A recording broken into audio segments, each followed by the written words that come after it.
Alhamdulillah alladzi bi ni'matihi tatimmu shalihat. Segala puji bagi Allah Jalla Jalaluh yang karena nikmatnya kebaikan-kebaikan menjadi sempurna, yang karena rahmatnya niat-niat baik hamba dapat terlaksana.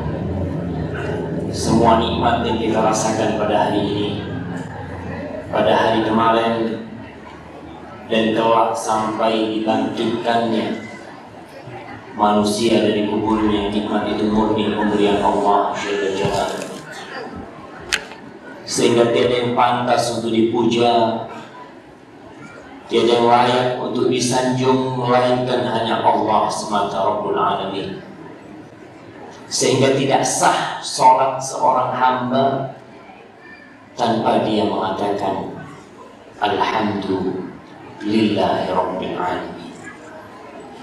Allahumma salli wa sallim wa zid wa barik wa an'im ala habibika al-Mustafa wa nabiyyika al-mujtaba nabiyyina wa sayyidina Muhammad.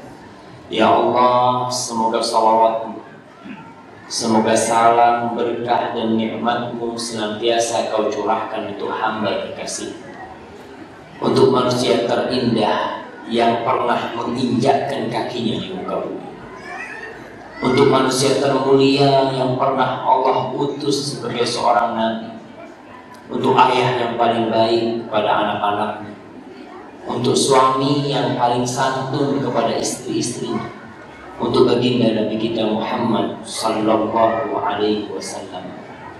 Dan semoga salat itu bersambung untuk keluarga beliau, untuk istri-istri beliau, untuk Khadijah, untuk Aisyah, untuk Hafsah, dan untuk seluruh istri beliau.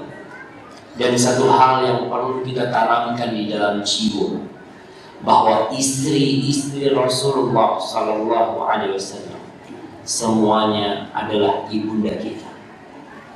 Allah Jalla Jalaluhu mengatakan wa azwajuhu ummahatuh, dan istri-istri beliau adalah ibunda orang-orang yang beriman. Dan semoga salawat itu bersambung untuk putra-putri Rasulullah SAW, khususnya untuk Fatimah binti Muhammadin sallallahu alaihi wasallam bersama putra-putra, bersama Hasan dan Husain, yang mereka adalah cucu-cucu Rasulullah sallallahu alaihi wasallam, yang mereka adalah kesenangan Nabi dalam kehidupan dunia ini, yang mereka adalah yang termulia dari pemuda-pemuda surga. Sebagaimana semoga salawat itu bersambung untuk seluruh sahabat Nabi, yang terutama untuk Abu Bakar As-Siddiq, untuk Umar bin Khattab, untuk Utsman bin Affan, dan untuk Ali bin Abi Thalib radhiyallahu taala anhum ajma'in, yang mereka adalah manusia-manusia pilihan yang dipilih oleh Sang Pencipta untuk mendampingi Rasulullah sallallahu alaihi wasallam dalam menyampaikan agama Allah ini.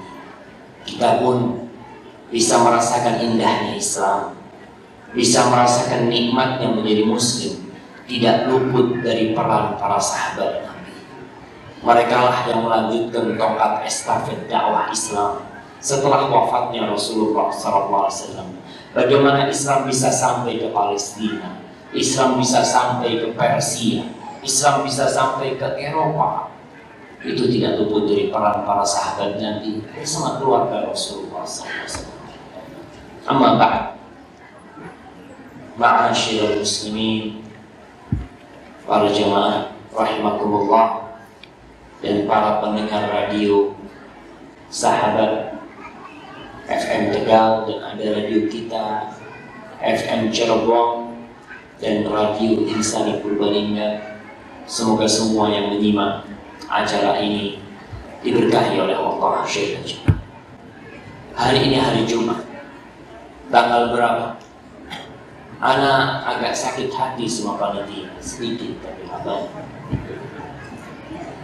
karena panitia pasang penanggalannya orang Kristen. Tanggal berapa hari ini? Tulis tanggal 20 November. 2015 Masehi. Ingat, Masehi itu artinya Kristus. Kita ini umat Islam, apalagi kita di masjid. Umat Islam itu harus bangga sebagai seorang muslim. Anta muslim, na'am, ana muslim. Apa buktinya Islam? Jam mana penanggalannya tanggal 8 Safar. Itu salah satu bukti. Dan di masjid kita juga penanggalannya masih tanggal 20 di atas sana. Ya, harapan. Semoga harapan itu tidak hanya menjadi sebuah harapan. Umat Islam harus kembali menjadi seorang muslim yang hakiki.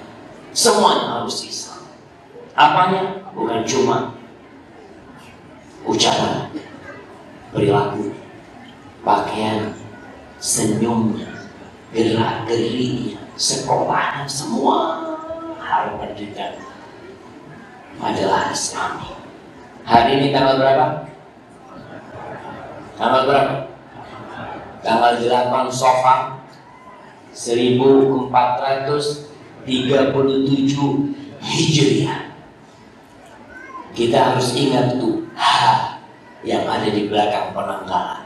Itu adalah poin perubahan, di mana umat Islam yang dahulunya tertindas, yang dahulunya dizalimi, yang tidak bisa menyampaikan la ilaha illallah di bumi Mekah, dengan hijrahnya Rasulullah SAW meninggalkan kota paling mulia di muka bumi, kota paling dicintai oleh Allah. Tatkala kota itu tidak mau menerima la ilaha illallah, ditinggalkan oleh Rasulullah SAW, pindah ke Madinah.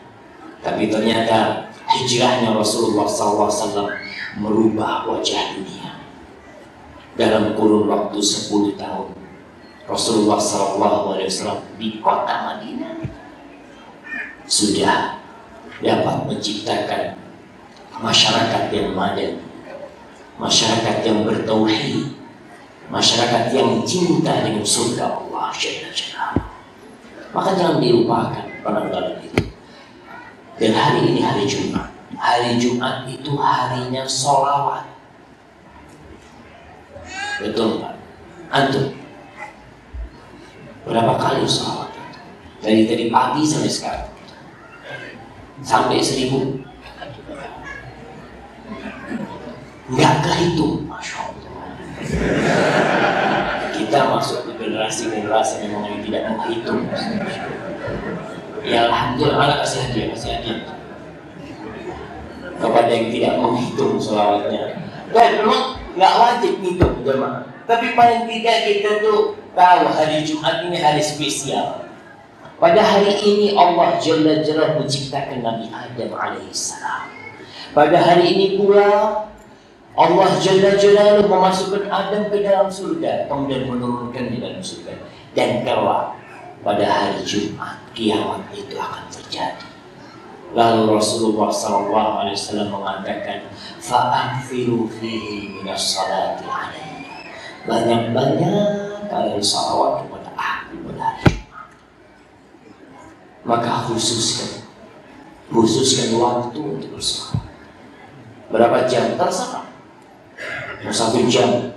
Kita ini subhanallah, kalau ngobrol 1 jam, 2 jam nggak capek. Pas sholawat 5 menit kayaknya banyak banget. Udah banyak sholawat.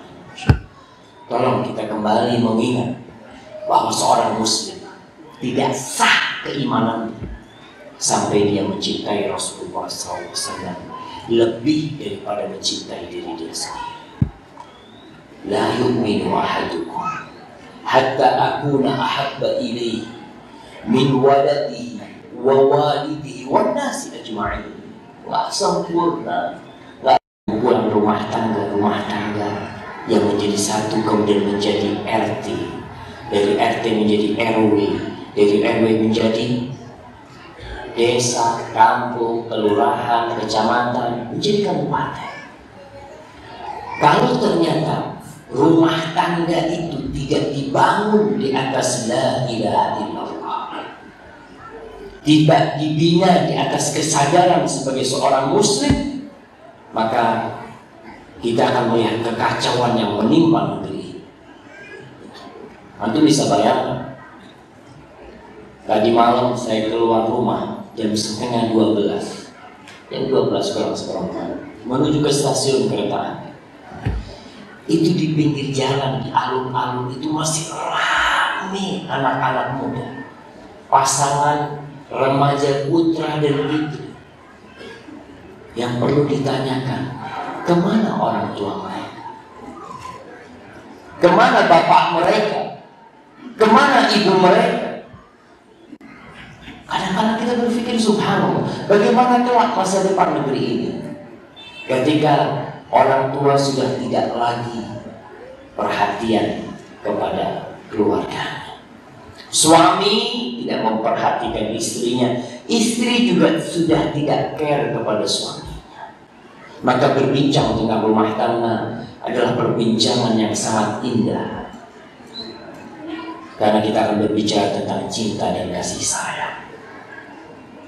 Kita akan berbicara tentang firman Allah Jalla Jalaluhu yang insya Allah kita semua ingat dengan firman itu. Allah mengatakan, wa min ayatihi an khalaqa lakum min anfusikum azwaja litaskunu ilaiha. Dan di antara tanda-tanda kebesaran Allah, semua tanda-tanda atas ketauhidan Sang Pencipta itu besar. Langit yang 7 lapis, bumi yang dihamparkan untuk kita, binatang-binatang yang Allah ciptakan dan Allah kasih rezeki. Itu adalah tanda atas ketauhidan Sang Pencipta. Dan di antaranya adalah Allah jadikan pasangan hidup kita dari diri kita sendiri. Allah jadikan pasangan bagi Adam itu dari Adam. Allah menciptakan Hawa dan Adam. Apa tujuannya? Litaskunu ilaiha, agar kalian merasa damai kepada istri kalian, tentram ketika dekat sama istri. Keluar rumah yang diinginkan adalah pulang ke rumah. Wa ja'ala bainakum mawaddatan wa rahmah. Cinta itu urusan Allah. Tidak sedikit di antara kita yang menikah tanpa cinta. Kenapa kau menikah sama fulana? Wallah, katanya Ummi, dia tuh wanita soleh. Katanya Ummi. Anak udah cari tahu, ternyata betul dia wanita soleh. Ente udah cinta? Ya belum. Tapi anak udah cocok sama dia perempuan. Tenang, betul. Seperti inilah didirikan rumah tangga yang sebenarnya. Masalah cinta, Allah yang menjadikan cinta dan kasih sayang. Wa ja'ala bainakum mawaddatan wa rahmah. Allah yang menjadikan di antara kalian mawaddah wa rahmah. Apa arti mawaddah dan rahmah itu? Para ahli tafsir mengatakan bahwa Ibnu Abbas berkata, al-mawaddah hubbur rajuli imra'atan, kecintaan lelaki kepada suami.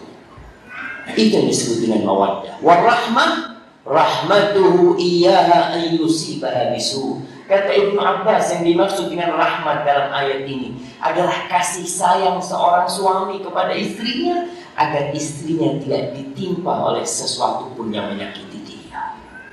Siapa yang menjadikan itu? Allah. Tapi ternyata muncul manusia-manusia yang menjalin asmara sebelum menikah. Dia sudah mencintai, sudah berkasih sayang, bahkan sudah keluar kemana-mana. Menikah. Setelah 5 tahun pacaran, menikah. Setelah menikah, setelah pacaran, dia pacaran 5 tahun, 6 bulan cerai. Kata tuan rumahnya mengatakan, subhanallah Ustaz, yang Ustaz katakan itu terjadi dengan keponakan kita. Tapi bukan 6 bulan Ustaz. 5 tahun pacaran, 5 hari cerai. Itu besan belum pulang dari rumahnya. Keluarga Ustaz. Masih di rumah itu udah cerai Ustaz. Kenapa? Allah tidak meridhai. Wa ja'ala bainakum mawaddatan wa rahmah. Allah yang menjadikan cinta dan kasih sayang. Banyak bisikan-bisikan setan yang mengatakan, Ustaz, kalau tak kenal maka tak sayang. Betul, kita harus kenalin istri kita. Tapi nggak harus kita itu berpacaran. Kenal itu kenali. Rasulullah SAW menjelaskan kalau mau cari istri, udah ada kriterianya. Ada orang-orang yang menikah karena kecantikan. Hati-hati. Ibu-ibu kalau ada lelaki meminang, bapak-bapak juga, kalau ada lelaki meminang putrinya ibu karena cantik, hati-hati. Karena kalau cantiknya hilang ditendang. Kecantikan ini hanya sesuatu yang semu dan sementara. Kalau kita bicara wanita-wanita cantik, subhanallah, dia cantik sebelum menikah. Setelah menikah dilihat-lihat sama suaminya. Ente ternyata biasa-biasa aja. Tiap hari gak kelihatan sama hari. Dulu jarang kelihatan, dari jauh kelihatan, Masya Allah, anaknya siapa? Setelah tiap hari di rumah dilihat, ternyata biasa-biasa aja. Dapat setahun, 2 tahun, udah mulai hamil. Udah berubah fisiknya. Yang awal menikah beratnya 48, 2 tahun 84. Itu sesuatu yang realita, ya memang seperti itu. Maka Rasulullah SAW mengatakan tungkahul mar'ah li arba. Perempuan itu dinikahi karena cantiknya, karena kayanya. Hati-hati orang tua. Kalau bisa jangan pernah menikahkan anaknya dengan lelaki yang menikahi putri kita gara-gara kekayaan. Karena apa? Karena dia hanya cari fasilitas. Dia ingin dengan kekayaan kita. Akhirnya kawin lagi dengan kekayaan istrinya. Alhamdulillah, rizq min Allah. Karena dia hanya mencari kekayaan. Ada yang menikah karena kata Rasulullah SAW lihasabiha, karena faktor keturunan dia. Di kalangan Arab itu ada yang namanya gabai. Ada orang-orang yang qabilah, yang nasabnya itu tinggi. Ada lagi yang al-ashraf, yang mungkin mereka adalah keturunan Rasul SAW. Ada yang mereka adalah keturunan Rasul SAW mengatakan lidiniha. Yang keempat itu orang menikah karena agama. Fadfar bidati din taribat yadah. Kalau ingin bahagia, cari yang agamanya baik, sudah cukup. Karena kalau hanya wajah, harta, dan faktor keturunan tidak melihat kepada agama, maka sengsara hidup kita. Terus susah, belum cinta, apa masalah? Yang penting kita udah tahu nih perempuan akhlaknya, agamanya baik. Allah yang jadikan cinta dan kasih sayang. Ketika kita mencari seperti itu, dan itu yang menjadi standar yang kita lakukan dalam kehidupan ini, Masya Allah, negeri ini akan aman. Kerusakan-kerusakan, kriminalitas akan berkurang. Rasul SAW mengatakan ketika seorang lelaki meminang putri kita, kita cari yang seperti apa? Sama, cari yang agama dan akhlak. Beliau SAW mengatakan, "Idza ja'akum man tardawna dinahu wa khuluquhu fa'ankihu." Kalau datang meminang putri kalian, saudari kalian, adik kalian, siapa yang menjadi tanggung jawab kalian, yang agama dan akhlaknya kalian ridhoi. Ingat, Rasul SAW mengatakan agama dan akhlak. Seharusnya agama dan akhlak ini berjalan bersama. Orang yang agamanya baik seharusnya akhlaknya mulia. Bahkan Rasulullah SAW mengatakan, akmalul mu'minina imanan ahsanuhum khuluqan. Orang mukmin yang paling sempurna keimanannya adalah yang paling baik akhlaknya. Jadi kelihatan dari akhlak. Kalau berbicara agama, dari mana kita tahu orang agamanya baik? Dari kajian ini, dari masjid. Tanya ke imam masjid, Ustaz, fulan ini meminang putri Anda. Bagaimana hubungan dia dengan rumah Allah? Ini mau tanya masalah agama. Kata imamnya, Masya Allah fulan. Ana selalu melihat fulan kalau pas ceramah khutbah Jumat. Telat terus. Kelihatan kan? Oh fulan, agamanya nggak benar. Ini nggak bicara agama. Orang telat Jumatan itu nggak benar. Secara agama, iya. Malaikat udah tutup buku dia datang. Ini kalau bicara agama. Kalau bicara akhlak di tempat kerjanya sama sahib-sahibnya, tanya fulan gimana? Fulan Masya Allah fulan itu sholatnya kenceng, adzan ke masjid. Tapi kalau ngomong kasar, ini bicara akhlak.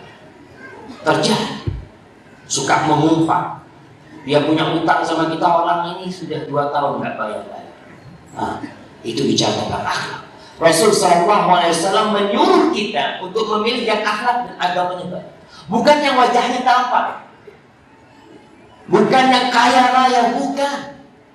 Putri kita nanti akan bersama suaminya ini, bersama akhlak dia di rumahnya. Nggak ada yang tahu orang tua di rumah berdua mau diapain untuk putri kita. Hanya Allah yang tahu.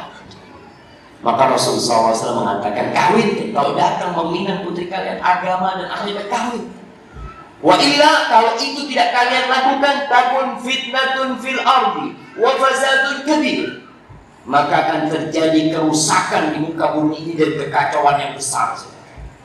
Itu yang kita lihat. Munculnya generasi-generasi yang menjadi begal, generasi-generasi yang narkoba, generasi-generasi yang tidak berbakti kepada orang tua. Apa faktor utamanya? Orang tua. Orang yang beragama ditolak, yang diterima adalah orang-orang. Ustaz, kan haknya orang tua. Iya, hak antum mau nerima atau menolak. Para sahabat bertanya kepada Rasul SAW, in kana fi, wahai Rasulullah SAW, kalau di calon menantu ini, oke, agamanya baik, akhlaknya mulia, tapi ya mungkin miskin, mungkin kulitnya putih gelap, nggak terang. Kan orang gimana kalau kalian meminang putrinya adalah orang yang nggak ganteng? Rasulullah SAW mengatakan, idza ja'akum man tardawna dinahu wa khuluquhu fa'ankihu. Kawinkan kalau ingin bahagia. Ma'asyarul muslimin rahimakumullah, ingat, yang menjadikan cinta dan kasih sayang adalah Allah Azza wa Jalla. Cinta ini adalah sumber kehidupan.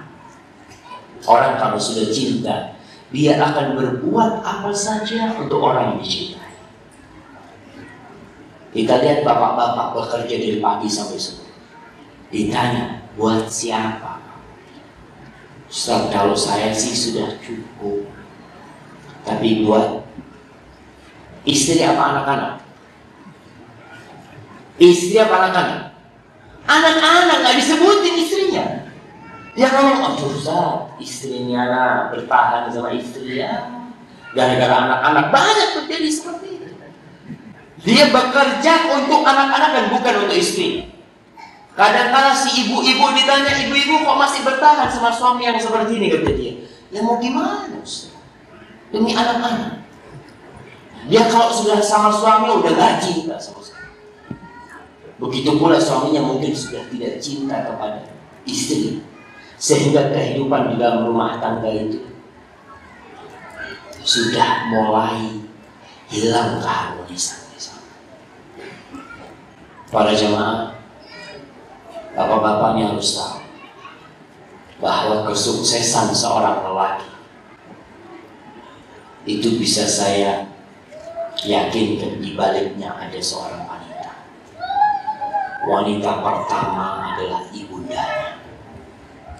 Bapak-bapak bisa sukses, harus tahu ada peran seorang wanita yang mendukung dia, merawat dia, membesarkan dia. Setelah menikah, di situ ada peran istri yang tidak boleh dilupakan.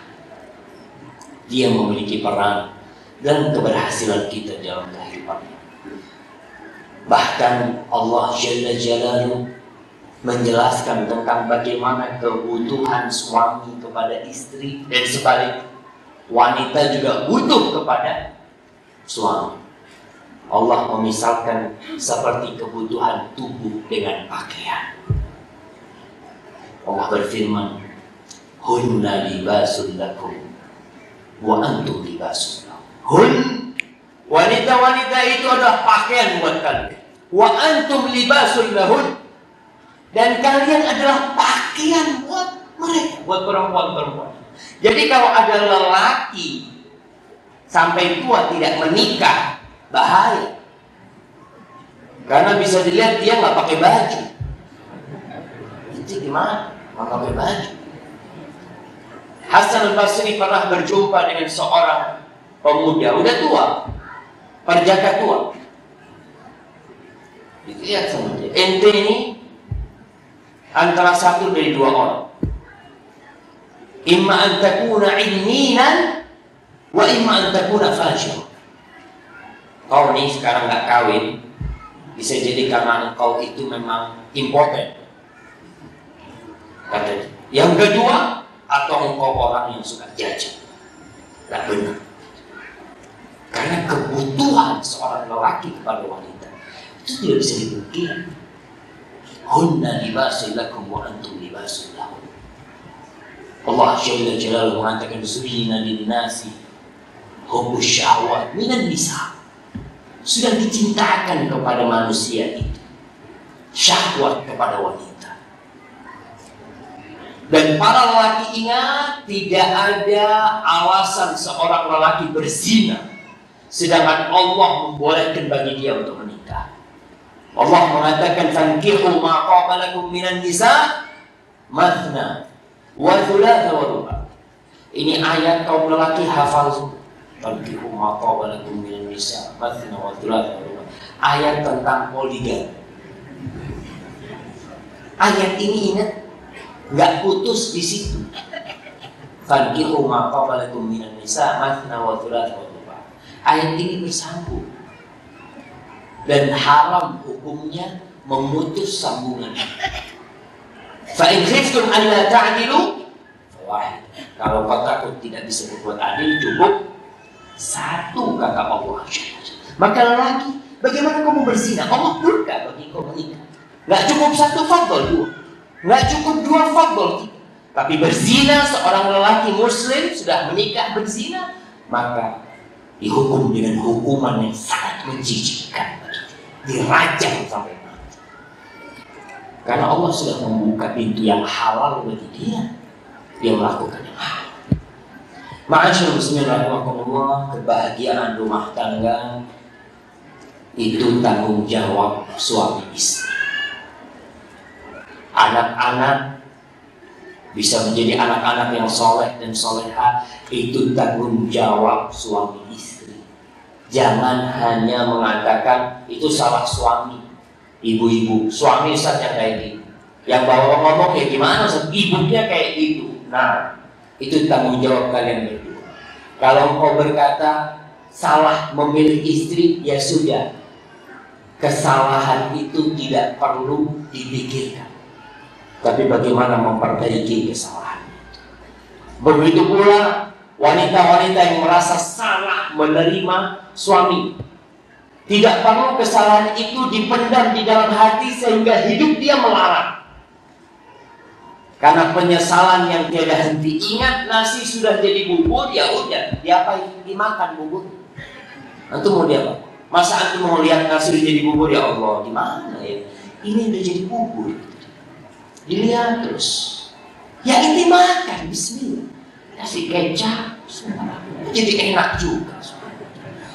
Tapi kalau kita hanya memikirkan anak salah, seharusnya tadi itu kompornya anak kecilin, seharusnya airnya tadi sedikit. Itu jangan mengatakan andai kata. Itu membuka pintu syaitan. Dan dikatakan qadarullah wa ma syaa fa'al. Udah, manusia itu tidak ada yang sempurna. Bapak-bapak nih bukan malaikat, ibu-ibu juga bukan bidadari. Semuanya memiliki kekurangan. Yang kekurangan itu bukan untuk diceritakan. Istriku kayak gini, cerita sama saya. Si ibu-ibu berangkat ke tempat tetangga, cerita suamiku kayak gini, macam-macam. Akhirnya yang ada sakit hati.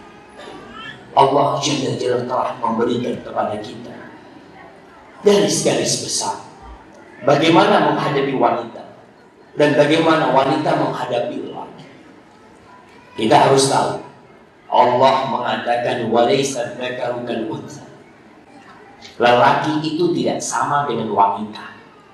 Tidak sama. Secara penciptaan, secara fisik tidak sama. Secara psikis tidak sama. Kejiwaan wanita beda. Maka lelaki harus tahu diri bagaimana dia menghadapi istrinya. Begitu pula seorang istri, dia tahu bagaimana suaminya. Allah memberikan garis-garis besar mengatakan wa'ashiruhunna bil ma'ruf. Bergaulilah istri-istri kalian dengan cara yang ma'ruf, dengan cara yang patuh. Ini walaupun ditujukan kepada kaum lelaki, masuk kaum wanita diperintahkan mempergauli suaminya dengan cara yang ma'ruf. Fa in karihtumuhun, kalau kalian benci sama istri kalian, konteksnya suami benci. Bapak-bapak, kita nih kaum lelaki, kadangkala, wallahu a'lam, ana nggak tahu bapak.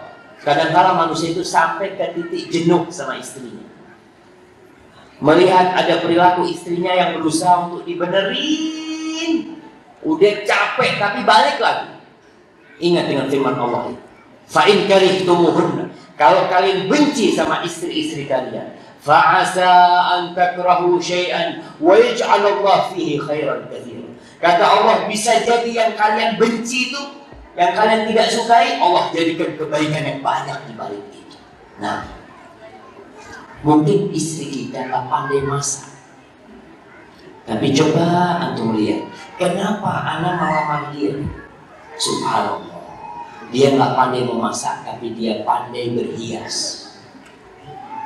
Antum pilih mana? Istri pandai berhias apa pandai memasak?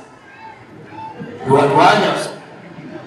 Semuanya kepingin dua-duanya. Kita ada dua, alhamdulillah. Kalau urusan dapur, anak tinggal bayar pembantu.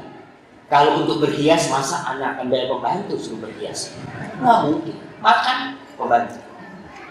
Istri kita tidak pandai memasak, tidak pandai berhias, tapi dia pandai ngajarin anak kita ngaji. Subhanallah. Alhamdulillah kita pulang kerja melihat istri kita ngajarin anak kita. Dzalikal kitabu la raiba fihi hudan lil muttaqin. Ya Allah, yalah, anak mungkin akan bertahan sama istri anak. Anak akan jaga, mungkin Allah akan keluarkan dari rahim istri anak orang-orang yang hafizul Quran. Lihat kepada kelebihan, tidak melihat kepada kekurangan. Rasul SAW menekankan hal ini. Karena apa? Karena kita ini kurang. Kalau hanya melihat kepada kekurangan, yang ada cepat. Rasul SAW mengatakan, la yafrah mu'minun mu'minah. Nggak boleh itu seorang lelaki yang beriman membenci istri yang beriman. In kariha minha khuluqan radiya minha akhar.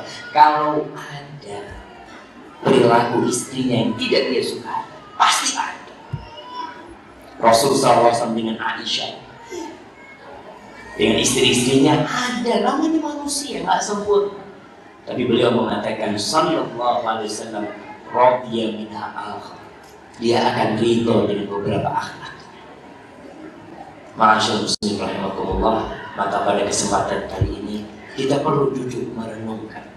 Para suami harus berpikir, apa sih yang diinginkan oleh istriku dari aku? Dan para istri harus juga mengatakan, yang disukai oleh suamiku dari aku itu apa? Kita sama-sama kurang, tapi kita diperintahkan untuk saling menyempurnakan. Dengan seperti itu kehidupan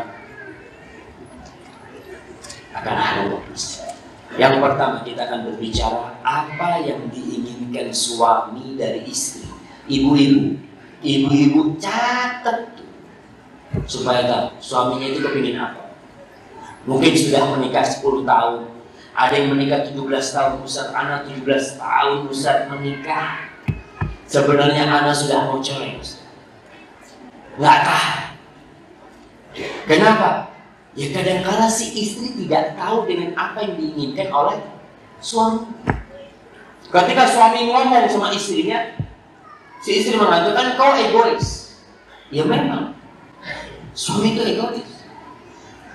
Yang pertama yang diinginkan oleh suami dari istri. Sebelum kita lanjutkan ini, ibu-ibu dicatat tuh, anak mau minum dulu nih.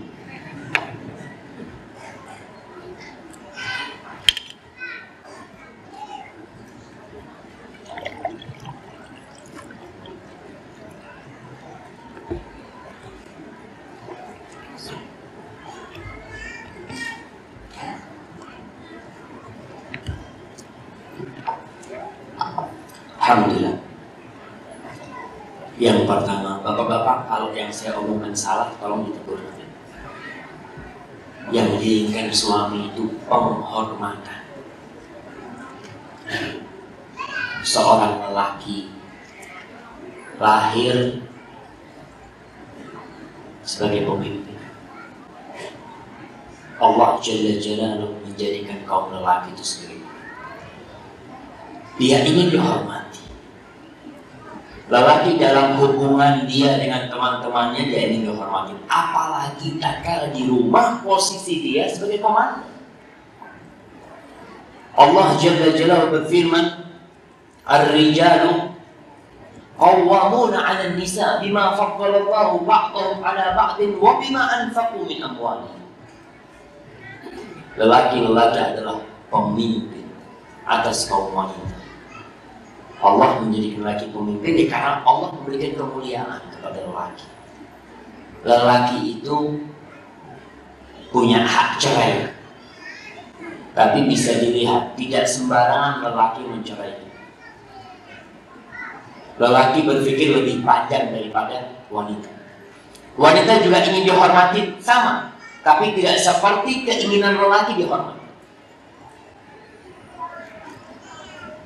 Kalau hak cerai itu diberikan kepada ibu-ibu, insya Allah jarang yang punya istri. Karena Anda bisa bayangkan, kalau lagi ribut sama istri di rumah, Bang, sudahlah, Anda ceraikan kau. Cerai sudah selesai, nggak bisa. Makanya wanita itu boleh gugat cerai, tapi tidak bisa menceraikan. Karena wanita lebih kepada perasaan. Dia hanya memikirkan perasaan. Lelaki, dia lebih kepada akal. Dia berpikir panjang. Wa bima anfaqu min amwali. Dan lelaki menjadi pemimpin karena dia memberikan nafkah. Ingat, ibu-ibu harus tahu. Ibu-ibu itu dalam Islam dihormati. Tapi sebagian merasa dizalimi. Ustaz, kenapa di dalam Islam perempuan tidak boleh bekerja? Siapa yang bilang perempuan di dalam Islam tidak boleh bekerja?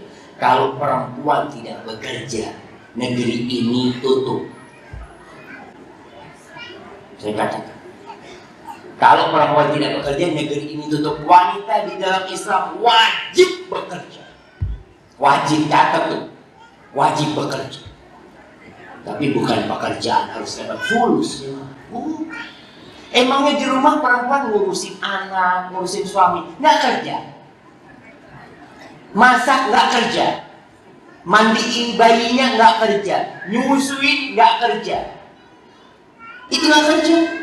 Yang bekerja itu ya, yang di pom bensin, isi bensin. Ibu bekerja, saya bekerja. Yang ibu enggak, saya nggak bekerja, ibu rumah tangga. Subhanallah, pekerjaan ibu rumah tangga dibandingkan dengan pekerjaan tukang isi bensin lebih berat mana? Rumah tangga. Makanya wanita wajib bekerja, tapi kerjaan wanita yang sesuai dengan fitrah dia. Seorang syekh ketika berangkat ke Amerika sana melihat tuh air terjun Niagara itu dengan pakaian Arabnya, dengan jenggotnya. Ada cewek-cewek di sana. Cewek-cewek ini melihat ada yang aneh, dipanggil, "You, come here." Siapa? Iya, datang Syekh dengan pakaian Arabnya. Anak dengar katanya, di negeri ente itu perempuan-perempuan dizalimi. Mereka dikekang. Kata dia, subhanallah, ente salah informasi. Wanita-wanita di negeri kami itu sebagai ratu. Kita ini di negeri kami adalah kacung-kacungnya perempuan. Terima duit, kasih istri. Terima kasih. Kehidupan kita. Maka ingat, dengan seperti ini, seorang suami itu ingin dihormati. Maka tolong dihormati. Rasul Shallallahu Alaihi Wasallam menceritakan tentang bagaimana hak seorang suami. Beliau mengatakan Shallallahu Alaihi Wasallam, "Lau kuntu amiran ahadan an yasjuda li ghairillah, la amartu al-mar'ata an tasjuda li zawjiha." Andai kata aku memerintahkan seseorang bersujud untuk selain Allah, niscaya aku perintahkan seorang wanita sujud untuk suaminya. Lalu suaminya jadi budaknya dia. Suaminya bekerja untuk dia. Kadang-kala mati di tempat kerjanya.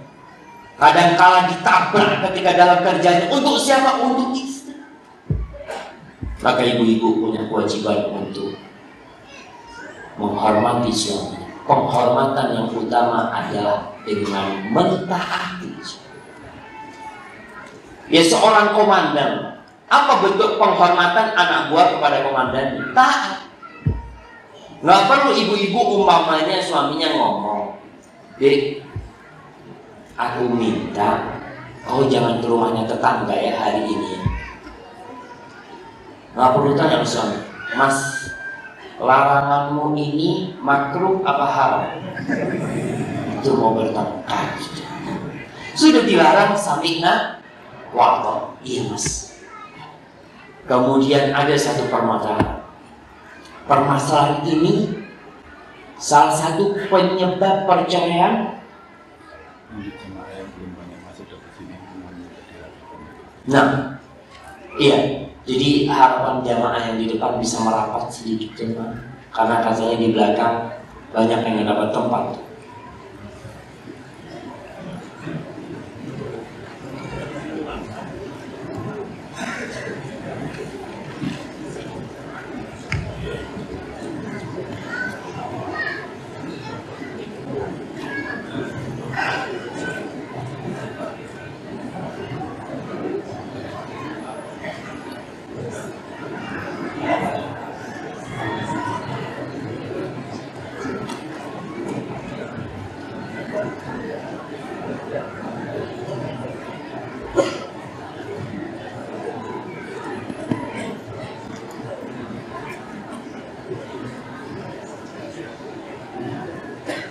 Subhanallah, suasananya panas.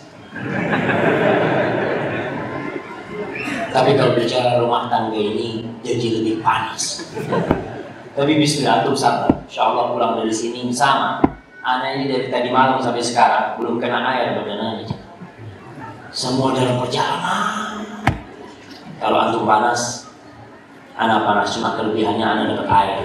Alhamdulillah. Baik. Satu permasalahan yang menyebabkan banyak perceraian, tapi jarang suami ngomong. Masalah anak kasih hadiah. Suami yang berani ngomong, anak kasih hadiah. Masalah itu udah nikah. Betul, itu masalah pakai nggak pernah ngomong. Kalau pakai kan ngomong. Gandang, kau kira mau apa? Anak kasih buku untuk mati tersenyum. Tapi bukan itu. Jadi masalah yang besar sampai disebutkan ini sebagai, di buku-buku ulama menyebutnya as-sababul khafi, sebab perceraian yang tersembunyi, masalah ranjang. Betul. Betul. Antum mau jawab itu? Bisa. Kirim ke sana. Masalah kadang-kala ya ibarat. Kadang-kala suami berusaha cari alasan lain untuk marah sama istrinya. Dia ngomong sama orang untuk masalah lain, Padahal masalahnya bukan itu. Gara-gara masalah ranjang. Maka ibu-ibu harus tahu ini. Dan itu Rasul SAW menekankan hal ini. Masalah ranjang ini, seorang lelaki ketika menikah, Rasul SAW mengatakan fa'innahu aghaddu lil basar wa ahsan lil farj. Menikah itu akan lebih menundukkan pandangan dan menjaga kehormatan, menjaga kemaluan. Maka di antara penghormatan yang harus dilakukan oleh istri kepada suaminya, tidak menolak ajakan suami. Rasul SAW mengatakan, "Idza da'a ar-rajul imra'atahu ila firashihi fa'abat fabata ghadbana 'alayha la'anatha al-malaika hatta tusbih." Hadis riwayat Bukhari Muslim. Apabila seorang lelaki ngajak istrinya ke ranjangnya dia, kemudian perempuan itu menolak, akhirnya si suami ini marah karena ditolak, malaikat akan melaknat perempuan itu sampai subuh. Ustaz, berat banget. Gimana kalau capek? Suami yang harus tahu diri. Suami yang harus tahu diri. Tapi perempuan harus tahu masalah ranjang ini biasanya tahun pertama, tahun kedua nggak masalah. Tapi kemudian di tahun-tahun selanjutnya banyak wanita-wanita yang tidak menjaga diri, sehingga dia tidak bisa memberikan apa yang seharusnya dia berikan kepada suami. Rasul SAW itu pernah keluar rumah, lalu melihat wanita tanpa sengaja, beliau langsung pulang menjumpai istrinya, sehingga beliau menyalurkan nafsu beliau kepada yang halal. Kemudian beliau menjumpai para sahabat. Apa kata Rasul SAW? Innal mar'ata tuqbilu fi surati syaitan wa tuqbilu fi surati syaitan. Fa idza absara ahadukum imra'atan falyati ahla fa inna dzalika yaruddu ma fi nafsihi. Rawi Muslim. Perempuan itu sesungguhnya datang dalam rupa syaitan, menggoda. Kemudian dia pergi dalam rupa syaitan. Jadi antum mau melihat perempuan dari depan, dari belakang, itu menggoda. Kata Rasul SAW, apabila seseorang di antara kalian melihat perempuan yang kemudian tanpa sengaja nafsunya dibangkit, suruh pulang sama Rasul, suruh jumpai istri. Disinilah tugas istri. Kadang kalau lihat suaminya datang pagi-pagi gitu, bang, lagi ngapain? Kerasukan setan nih, subhanallah. Rasul suruh menyalurkan nafsunya itu kepada yang halal. Dalam riwayat lain kata Rasul SAW, "Idza rajulu da'a zawjatahu li hajatihi falta'ti." Perempuan itu kalau diajak sama suaminya, lagi ada nafsu, ada hasrat suaminya, hendaklah dia nurut, wa in kana 'ala tanur, walaupun sedang masak. Lagi goreng itu dipanggil sama suami, matikan kompor. Itu termasuk bentuk penghormatan kepada suami. Kalau ingin rumah tangganya terus berjalan. Kemudian yang kedua yang diinginkan oleh suami, penghargaan. Banyak istri tidak menghargai suami, dan itu penyebab banyak istri masuk neraka. Kata Rasul SAW, "Uritun nar, fa idza aktsaru ahliha nisa." Ditampakkan kepada aku neraka. Kebanyakan penghuni neraka itu perempuan. Yakfurna, mereka itu kufur. Maka para sahabat mengatakan, ayakfurna billah, apakah mereka kufur kepada Allah? Tidak. Yakfurnal ashir wa yakfurnal ihsan. Mereka kufur kepada pasangan, mereka kufur kepada suaminya, mereka kufur kepada kebaikan-kebaikan suaminya, tidak menghargai.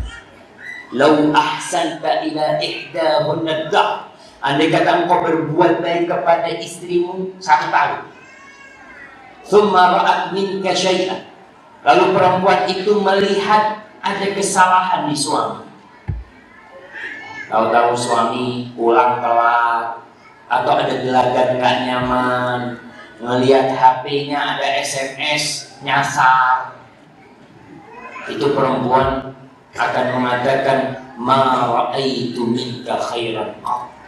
Aku nggak pernah bahagia sama kau. Nggak pernah aku melihat kebaikan sedikit pun di dirimu selama. Betul nggak bapak-bapak?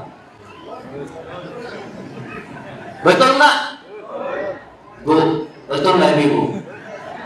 Betul. Ini sabda Rasul SAW. Antum nggak ngomong betul, Rasul SAW menyampaikan hal ini. Dan kita pun merasakan. Maka tolong dihargai suami. Sebagai seorang suami, apapun yang dia bawa, apa aja. Mungkin kerjaan dia tidak menghasilkan banyak, tapi hargai kebaikan dia. Di antara bentuk penghargaan kepada suami dalam Islam, perempuan itu tidak boleh puasa sunnah kecuali dengan izin suami. Jangan sok mengatakan, anak mau puasa sunnah. Besok itu, Insya Allah, biasa. Dia cari bapaknya atau ibunya. Nah, kalau anak kecil nangis itu wajar. Kalau antum nangis itu wajar. Kembali, si perempuan mau puasa Asyura. Antum tahu pahalanya puasa Asyura. Mau puasa Arafah. Apa pahala puasa Arafah? Diampuni dosa 2 tahun tuh puasa Arafah. Lalu si suami ngomong, "Dek, jangan puasa. Aku ada perlunya sama kamu." Wajib taat nggak? Wajib taat. Sampai seperti itunya penghargaan. Dan suami kalau dihargai, Masya Allah. Yang ketiga, pendampingan. Suami itu ingin didampingi. Dia menikah supaya dapat pendamping. Kadang-kala Masya Allah, suami datang kerja, si istri udah tidur. Tidur di mana? Di kamarnya anak-anak.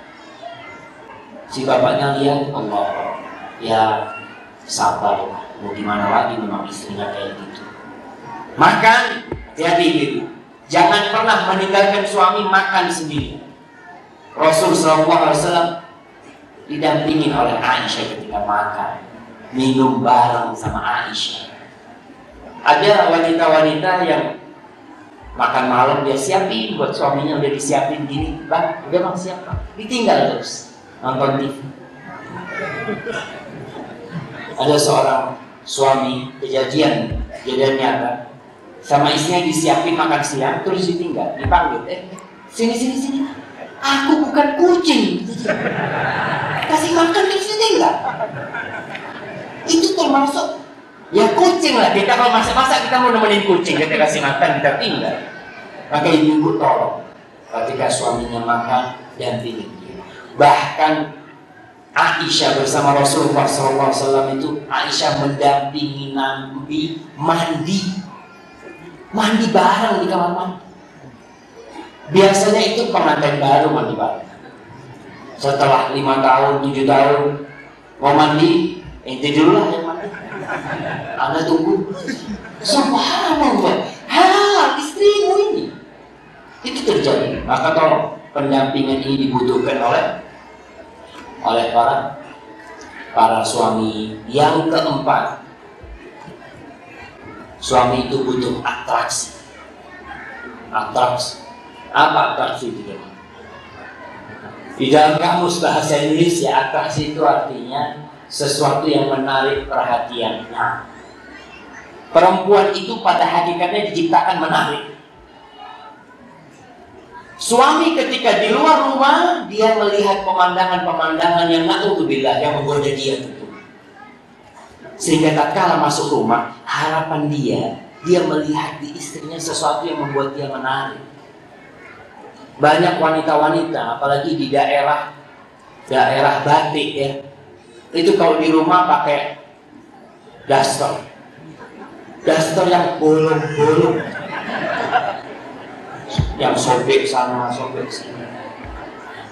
Maka tolong, suami masuk rumah ya, yang dia mungkin ada hasrat sampai lihat istrinya, ya Allah, na'udzubillah. Maka tolong Rasul SAW ketika ditanya siapakah wanita yang paling baik, beliau mengatakan sallallahu alaihi wasallam, allati idza nadarta ilaiha sarrat, yang kalau kau memandang dia engkau akan tentram, senang melihat sama istri. Jadi usahakan suami masuk rumah yang dilihat seluruh keindahan. Rumah sudah pasang cupang, wangi-wangian. Jangan suami datang lagi goreng ikan. Dia udah datang Pak.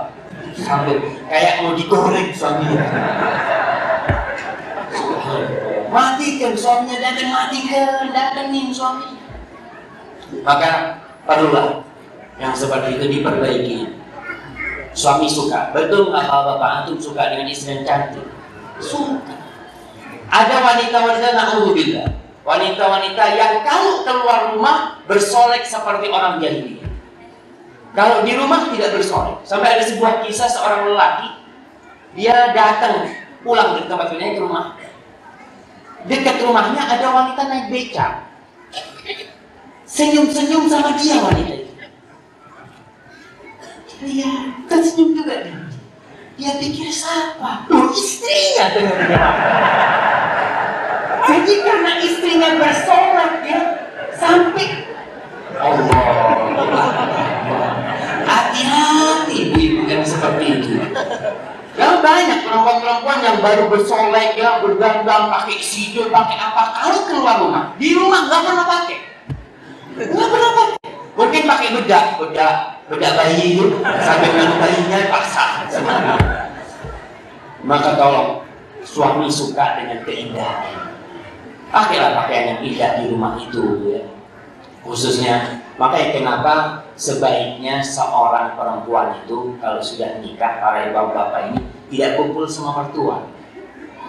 Soalnya kalau kumpul sama mertua, mama istri kita kumpul sama mertua, istri kita lagi pakai pakaian seksi. Apa kata ibu kita? Bro itu kayak anak nakal. Ini sama suaminya nggak apa-apa kayak gitu. Tapi kalau di rumah sendiri memang itu lebih bebas. Yang kelima yang diinginkan suami dari istri, suara yang lembut dan penuh kemanjaan. Kalau ngomong sama suami, tolong volumenya dikecilin. Allah Jalla Jalla melarang wanita-wanita untuk berlemah lembut berbicara dengan selain mahram. Allah mengatakan fala takhda'na bil qaul. Kalian wanita-wanita janganlah kalian itu berlemah gemulai, berlemah lembut ketika berbicara. Fayat ma'alladzi fi qalbihi marad. Orang yang sakit hatinya kalau dengar wanita ngomongnya apa ya? Kayak merayu seperti itu. Lelaki ini jadi kepingin sama perempuan. Itu haram hukumnya. Tapi sama suami ya seharusnya seperti itu. Tapi kalau sama suami ngomongnya kasar, suami pulang kerja, Masya Allah, telat kerjanya, buka pintu dia, dari mana? Pulang kerja tanyain, Bang, mau yang hangat apa yang dingin? Masya Allah. Terus suami ngelihat istrinya kayak gitu, hilang semua kepenatan. Masya Allah, aku nggak mau yang hangat sama yang dingin, aku mau kau. Itu yang seperti ini terkadang di rumah itu mulai hilang, jemaah. Orang udah lupa. Ingat, jadi tolong kalau ngomong sama suami direndah. Bahkan Rasulullah SAW mengatakan, ala ukhbirukum binisaikum fil jannah. Kalian mau nggak aku kasih tahu wanita-wanita kalian, istri-istri kalian di surga? Qulna bala ya Rasulullah, pasti kita mau. Siapa sih mereka itu? Apa kata Rasulullah SAW? Kullu wadudin walud. Mereka adalah wanita-wanita yang pengasih, yang pencinta, walud, yang subur, yang banyak anaknya. Idza ghadibat, lihat nih, hadis ini tolong diperhatikan ini. Idza ghadibat, kalau perempuan ini sedang marah, au usi'a ilaiha, atau disakiti sama suaminya, au ghadiba zawjuha, atau suaminya yang lagi marah, maka perempuan ini datang menjumpai suami. yang memegang tangan suaminya. Dipegang tuh tangan suaminya dengan berkata, "Hadhihi yadi fi yadika, la attahilu bi ghamdin hatta tarda." Suamiku, ini tanganku ada di tanganmu. Aku tidak akan memejamkan mataku sampai kau ridho kepada aku. Subhanallah. Ada istri-istri yang kayak gitu, Masya Allah. Insya Allah pulang dari sini jadi baik. Baik, yang keenam, suami itu butuh dukungan dan motivasi. Dukung apa saja kerjaan suami. Apalagi suami yang mau berbakti sama suami, sama orang tuanya. Ada wanita-wanita yang menghalangi suaminya berbakti sama orang tua. Jangan. Dukunglah suami itu ketika berbakti kepada orang tuanya. Karena surga dan neraka suami itu orang tua. Yang ketujuh, suami itu ingin wanita-wanita yang menjaga kehormatan diri. Makanya kenapa wanita itu tidak boleh memasukkan lelaki ke rumah tanpa izin dari suami. Begitu pula masalah Facebook nih sekarang nih, medsos yang lain, Twitter. Ibu-ibu kalau ada lelaki-lelaki lain nih, kontaknya delete semua. Kecuali ada perlu, betul. Ini termasuk yang disukai sama suami. Tapi suami kalau melihat Facebooknya istri, ada subhanallah, ada seorang lelaki yang ingin mencoba istrinya. Dia jadi teman istrinya di Facebook. Dia godain istrinya. Dia godain gini. Di-delete sama istrinya. Dibuat. Akhirnya datang suami, subhanallah. Jazakillah khair, kau menjaga kehormatan diri. Maka hati-hati. Yang bukan sohibnya, yang bukan sohibnya, yang bukan kerabatnya, yang memang tidak ada hubungan apa-apa, tolong diri. Karena jangan berpikir, oh di Facebook anak temannya banyak, di Twitter banyak, kata dia, apa gunanya? Kalau ternyata membuat rumah tangga kita jadi kacau. Maka ingat, jaga kehormatan diri, kemudian didik. Yang kedelapan, suami itu ingin istri-istri yang merawat anak. Ada ibu-ibu yang kerjanya arisan doang. Kalau nggak arisan jalan-jalan. Anak siapa yang membesarkan? Pembantu. Suami akhirnya kurang cinta. Bahkan mungkin suami berpikir untuk menikahi pembantunya. Dia lihat, ya Allah, kayaknya pembantu anak lebih sayang sama anak-anak daripada istrinya. Maka hati-hati.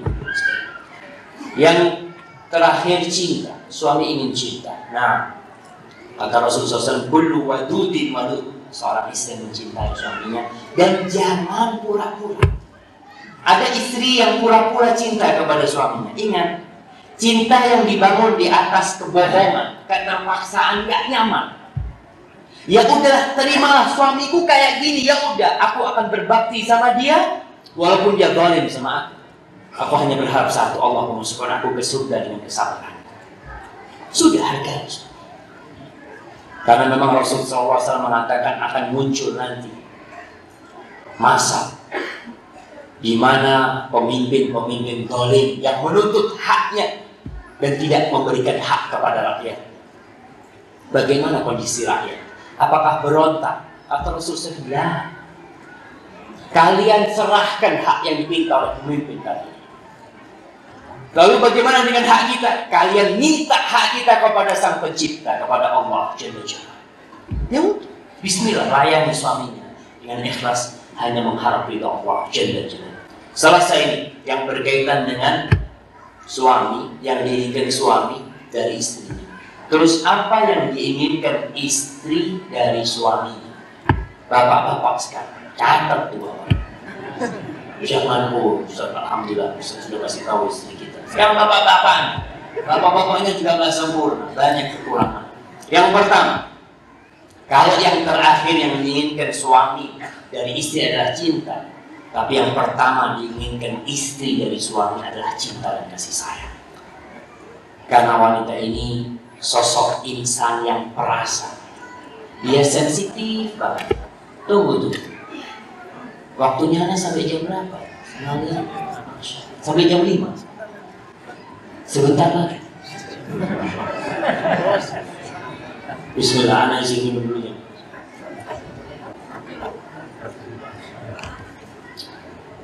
Oke, anak cepat. tentang apa yang diinginkan istri dari suami, cinta dan kasih sayang. Biasanya kalau awal-awal suami itu mengungkapkan cinta, setelah itu tidak. Kadang-kala orang sudah menikah 20 tahun, tanya ke bapak pernah ngomong sama istrinya, aku cinta kepadamu. Anda mau kasih aja, mau tanya, bapak kita, bapak udah berapa tahun nikah? 23 tahun. Kapan terakhir ngomong aku cinta kepadamu? Tenang ya. Kapan terakhir ngomong? Ini bukti nih jemaah. Nggak apa-apa, kapan? Kira-kira kapan? 5 tahun yang lalu? Mungkin. Atau 10 tahun yang lalu?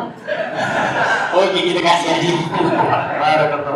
Lihat nih, 5 tahun atau 10 tahun yang lalu ngomong aku cinta kepada istri itu ingin.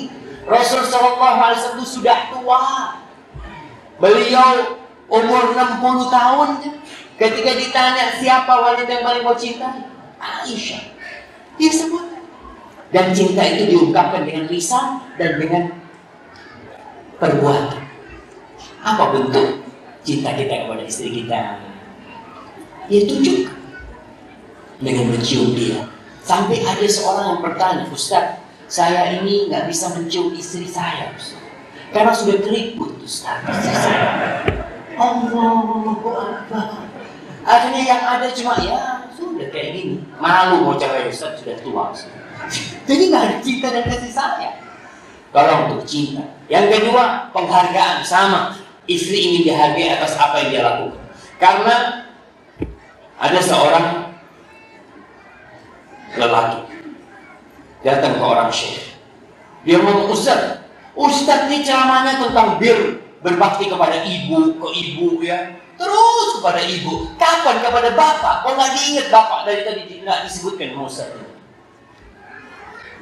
Ditanya sama syekh, ente siapa nama? Anggap namanya Ahmad. Baik, Ibn siapa? Ibn Ali. Ibn siapa? Ibn Sa'id. Mana ibu? Nggak pernah disebutkan. Apa nggak cukup dalam nasab itu bapaknya doang yang disebut? Bapak udah disebutkan sering, ibu yang jarang disebut. Maka berikan penghargaan kepada istri kita, ibu dari anak-anak kita. Subhanallah, kita lihat istri kita mendidik anak kita, ngajarin anak kita, akhirnya juara 1 di sekolahan. Yang dipanggil siapa? Bapaknya. Maju ke depan bapaknya, shock. Anak-anak itu sama ibunya ini. Hargai. La yashkurullah man la yashkurun nas. Tidak bersyukur kepada Allah yang tidak berterima kasih kepada manusia. Kalau istri kita datang ngasih minum sama kita, katakan jazakillah khair, makasih banyak. Ustaz, jangan dilihat lagi. 5 menit. Takut 5 menit. Sampai mana? Mana? Jazakillah. Iya, kita nih kalau di warung, di tempat kerja kita ada yang nyuguhkan makanan, kita katakan, makasih, jazakillah. Istri kita tiap hari ngasih sarapan sama kita, kurang enak. Mana jazakillah khairannya? Datang jazakillah khairan, masya Allah. Dia ngasih baju yang udah disetrikain sama kita, bikin kopi, jazakillah khair, syukron, makasih. Masuk rumah, melihat rumah udah bersih, datang sama istri kita, kecup keningnya. Makasih banyak ya, kau udah jagain anak-anak, makasih banyak, jazakillah khair. Ini diinginkan oleh istrinya, kasih penghargaan. Kalau kita ingin masuk surga, tapi Allah mengatakan wa qalilun min ibadiyas syakur, dan sedikit dari hamba-Ku yang pandai bersyukur. Yang ketiga, istri butuh pendampingan sama. Kalau bapak-bapak menikah ingin didampingi, istri menikah juga ingin didampingi. Dan istri butuh perhatian, tidak hanya butuh duit. Rasul SAW mendampingi Aisyah dalam kondisi-kondisi sulit, mendampingi istri-istrinya dalam kondisi sulit. Yang keempat, ingin didengarkan isi hatinya. Istri itu di rumah gak ketemu siapa-siapa. Bapak-bapak di luar rumah sudah capek ngobrol kemana-mana. Sampai rumah yang diinginkan tidur. Istri nungguin dari pagi kapan suaminya balik. Suaminya balik, dia ingin cerita sesuatu. Apa kata suaminya? Oh, capek. Aduh, dia banyak kerjaan hari ini, subhanallah. Emang istri di rumah tidur dari tadi? Sama kerjaan. Rasul SAW kalau Aisyah cerita, kalau istrinya cerita, didengerin sama dia. Ada suami-suami kalau istrinya cerita, pas di tempat tidur, ini cerita, oh iya.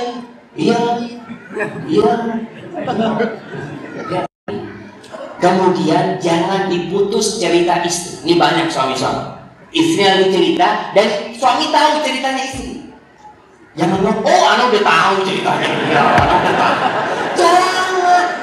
Rasul SAW itu dapat wahyu dari Allah. Kalau Aisyah cerita didengerin sampai habis. Baik, yang kelima, ingin diikut sertakan dalam kesenangan suami.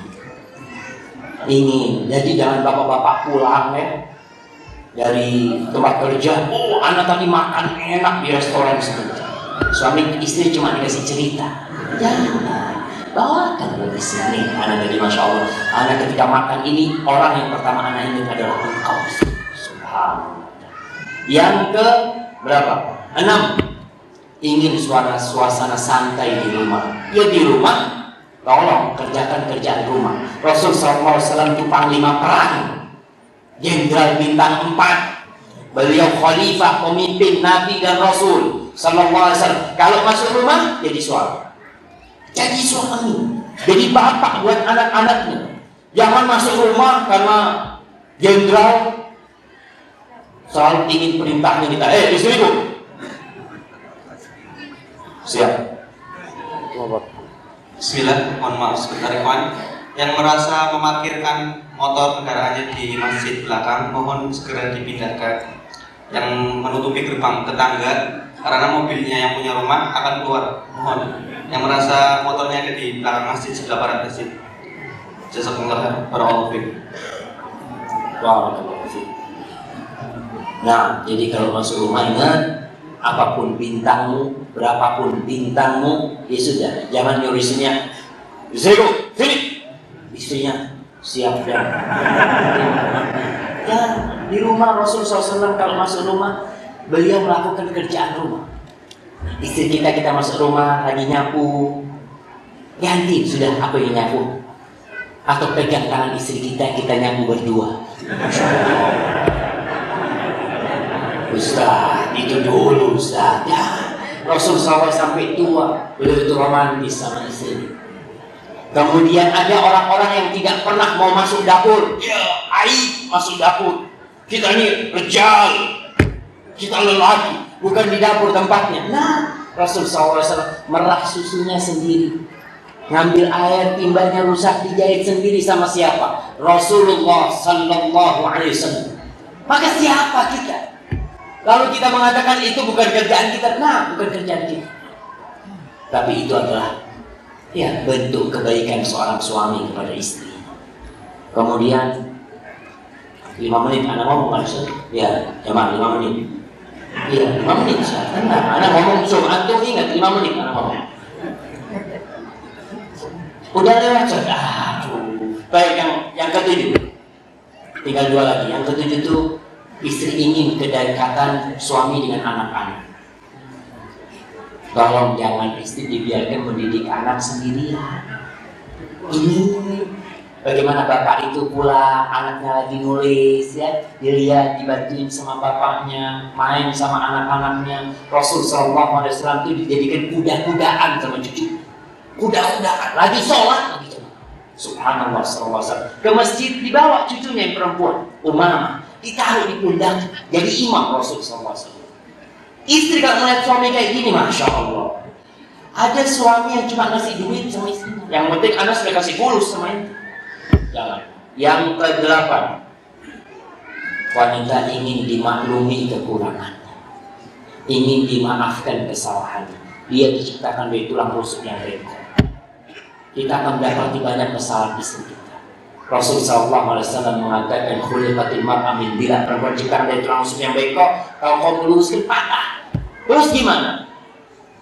Fastantik wa fiha iwa. Sudah kau bersenang sama istrimu, tapi ingat, dia itu bengkok. Kita harus sadar. Istri kita punya kekurangan, kita kasih tahu balik lagi. Kita kasih tahu balik lagi. Ya udah, dia itu istri kita. kita harus memahami kekurangan. Yang terakhir, alhamdulillah, ini yang terakhir.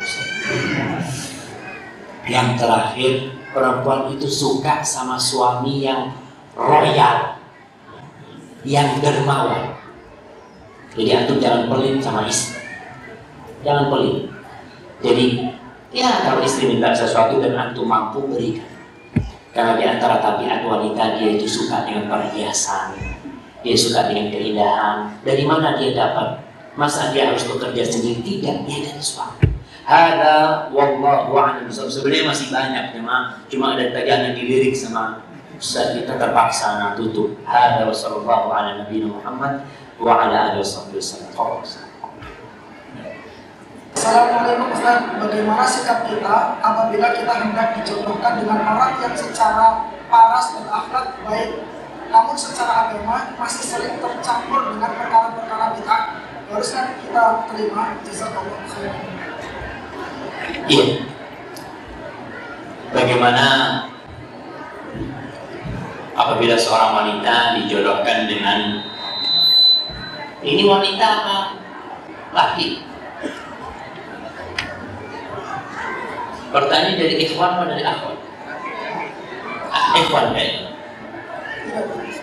Tidak disebutkan. Nah, jadi kalau seorang ikhwan dijodohkan dengan seorang wanita yang akhlaknya baik, kemudian parasnya cantik, cuma mungkin dia dari sisi agama dia masih belum mengenal sunnah, masih banyak ya perilaku-perilaku yang jauh dari sunnah Rasul SAW. Kalau dia sebagai seorang suami, dia dilihat kalau memang wanita ini wanita yang penurut, nanti bisa dikasih tahu, ya nggak masalah, insya Allah.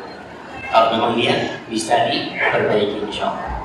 Bismillah. Tapi jangan lupa untuk istikharah, minta pilihan dari Allah. Tidak selalu pilihan kita, pertimbangan kita itu baik, maka kita minta kepada Allah. Wallahu a'lam.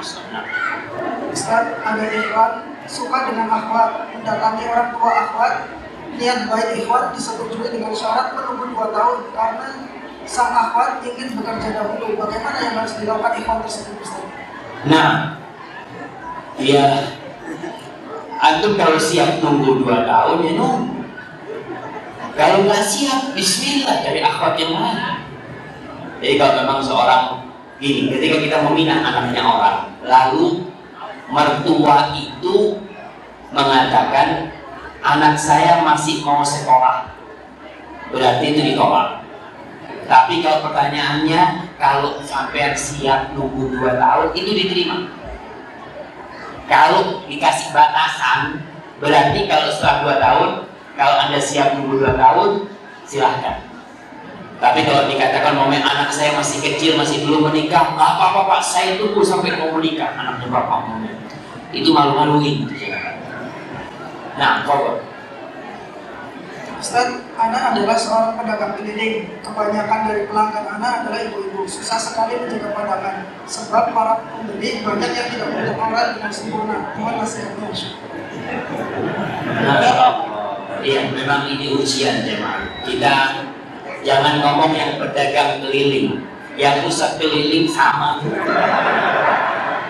Yang pusat keliling naik pesawat ke airport, keluar airport. Kita lihat pemandangan-pemandangan di Indonesia ini benar-benar ya, apa yang harus dilakukan? Berusaha menjaga pandangan. Berusaha menjaga pandangannya, jangan melepas hubungan dengan perempuan-perempuan. Ngomong kalau ada perlunya. Kemudian kalau ada perempuan yang sudah ngomongnya mulai merayu-merayu, karena biasanya kalau dagang keliling itu banyak bertemu ibu-ibu yang suka merayu. Ayolah Mas, cek larangi Mas. Itu bisa gemeteran. Maka hati-hati, kalau masih bisa menjaga dirinya, menjaga batasan-batasan seperti itu, dilanjutkan. Kalau tidak, lebih baik kita jaga keimanan kita, mungkin mencari pekerjaan yang lainnya. Ada wallahu a'lam. Ini ada 2 pertanyaan. Yang pertama, istri Anda minta izin untuk kerja. Istri Anda dapat tawaran kerja dari teman lama. Anda tidak mengizinkan. Apa Anda salah? Bagaimana caranya agar dia tidak kecewa dengan Anda? Yang pertama. Kemudian yang kedua, berikan trik jitu untuk kami para suami agar bisa mendidik istri seperti apa yang dijelaskan oleh Ustaz. dari nomor 1 sampai 9. Masya Allah. Baik, pertanyaan yang pertama tadi, apabila seorang istri meminta izin kepada suami untuk bekerja, itu hak suami. Ingat, ibu-ibu harus tahu, ibu-ibu sudah menjadi milik suami atas serah terima yang dilakukan oleh bapak wanita itu. Ketika seorang ayah mengatakan zawwajtuka wa ankahtuka binti bimahar sekian, lalu suami mengatakan gabiltu nikah wa tazwijaha bil mahar kur, selesai.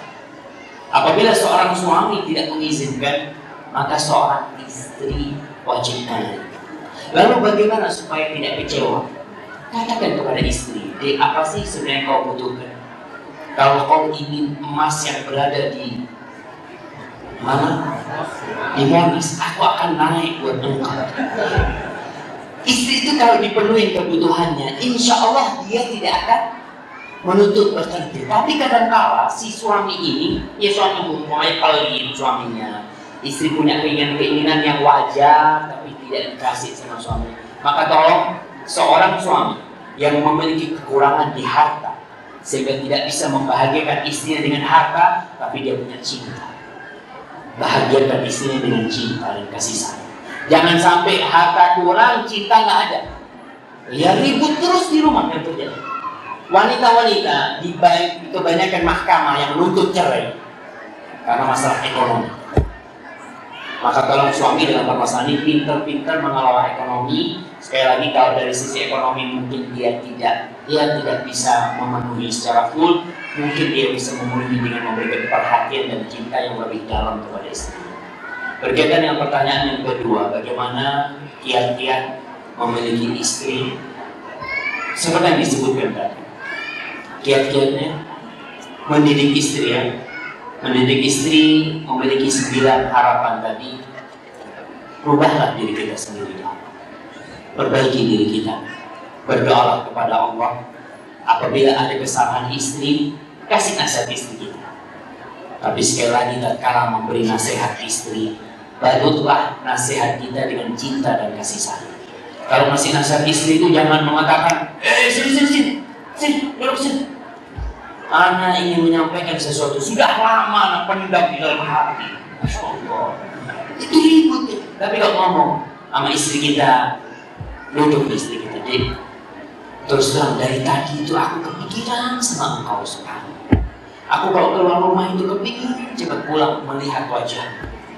Aku ingin minta sesuatu sama engkau. Apapun yang kau minta, Bang, sampai jatuh kau kasih." Karena udah mulai cinta ya. Maka bilang, "Dek, aku minta kalau bisa kau sholat duha, Dek. Aku ingin sebelum kau mulai kerja di rumah, kalau kau sholat duha dulu." Insya Allah kau memberikan nasihat dengan cinta dan kasih sayang. Mudah-mudahan semua. Momentin, kita ada buku Samudra Hikmah di balik jilbab muslimah. Kita datang ke istri, sini. Ini baca kitab ini ya, sampai selesai, supaya tahu itu dia hukum jilbab. Berantem yang ada cuma. Tapi ngomong istri, "Dek, abang ini beli buku nih, ini bagus kan nggak buku ini? Coba kau baca, kalau nggak bagus buang aja. Terus aku akan baca, dibaca sama istri, insya Allah."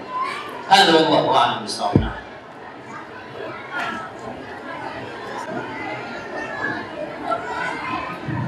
Ustaz, Anda mau tanya, yang pertama, Anda tersadar setelah mendengar kajian ini.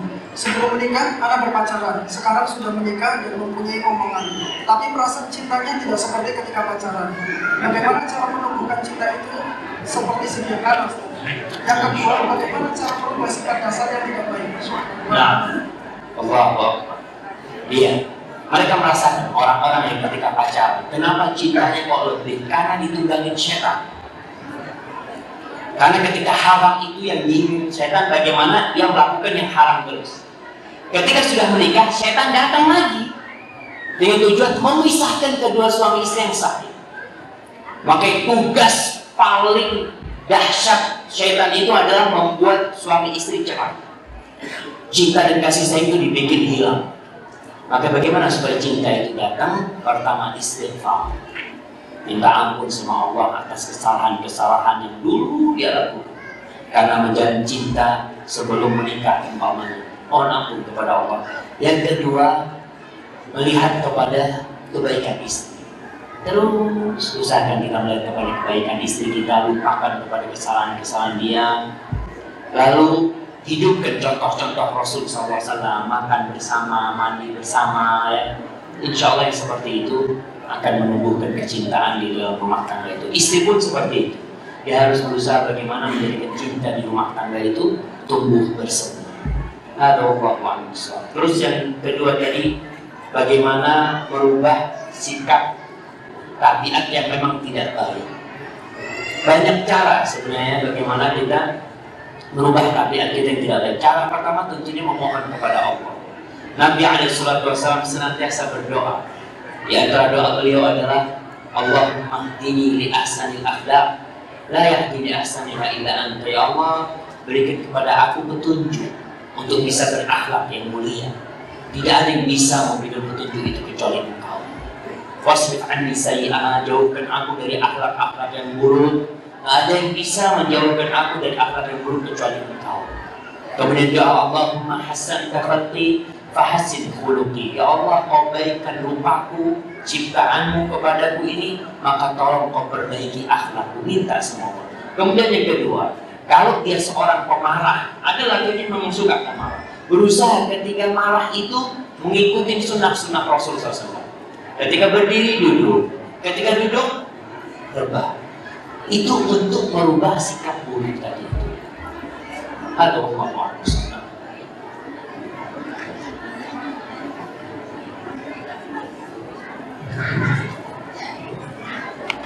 Diharapkan kepada para jamaah agar tetap tenang dan mendengarkan sesi tanya jawab ini. Ini pertanyaan terakhir, ada 2 pertanyaan. Bismillah, assalamualaikum. Anda mau tanya, bolehkah seorang istri mengajukan dulu gugatan cerai tanpa ada unsur syar'i karena kurang dalam mencukupi kebutuhan ekonomi? Dan yang kedua, bagaimana sikap seorang suami yang digugat cerai tanpa ada unsur syar'i? Nah, berkaitan dengan gugat cerai ini, diperbolehkan seorang wanita untuk gugat cerai kalau memang ada alasan yang syar'i. Kalau tadi dikatakan alasannya itu hanya masalah ekonomi, perlu dilihat. Karena tidak semudah ini kita bisa memberikan hukum umpamanya. Kalau dia masalah ekonomi, kalau memang suami tidak memberikan nafkah kepada istri, berarti masalahnya syar'i. Seorang wanita boleh menggugat cerai karena suaminya tidak memberikan hak dia, memberikan kecukupan dari sisi ekonomi. Kalau sudah dikasih tapi tidak cukup, hanya istri gaya hidupnya hedonisme, ingin ini ingin itu, yang diberikan suami sebenarnya sudah standar, maka dia dosa ketika minta cerai dalam kondisi seperti itu. Kemudian berkaitan dengan bagaimana posisi suami, ya suami melihat apabila memang masih bisa dipertahankan rumah tangga itu, pertahankan. Kalau tidak, maka utuslah mediator untuk mencari sebab permasalahan ini. Nanti dilihat oleh mediator itu, kalau memang dilihat ternyata masalahnya ini ada yang merusak itu perempuan, maka bagaimana memperbaiki itu perempuan. Kalau memang kesalahannya dari suami yang malas, yang tidak memberikan nafkah, mungkin nggak suami ini diperbaiki sehingga dia bisa menjadi orang yang lebih giat. Itu yang bisa saya sampaikan pada kesempatan kali ini. Apabila itu benar, itu dari Allah Subhanahu wa Ta'ala. Kalau ada yang salah dan kurang berkenan, itu dari diri saya sendiri. Allah dan Rasulnya yang bebaskan dari kesalahan itu. Sebelum anak tutup, anak mau kasih hadiah buat jamaah paling jauh. Ada jemaah paling jauh. Dari mana? Surabaya. Surabaya datang di sini mau kajian nih. Apa tinggal di sini? Memang untuk kajian datang. Ada yang lebih jauh dari Surabaya? Dari mana? Apa? Kalau mendak. Baik, kita berikan kepada yang dari Surabaya. Barakallahu fiikum. Ayakum Allah.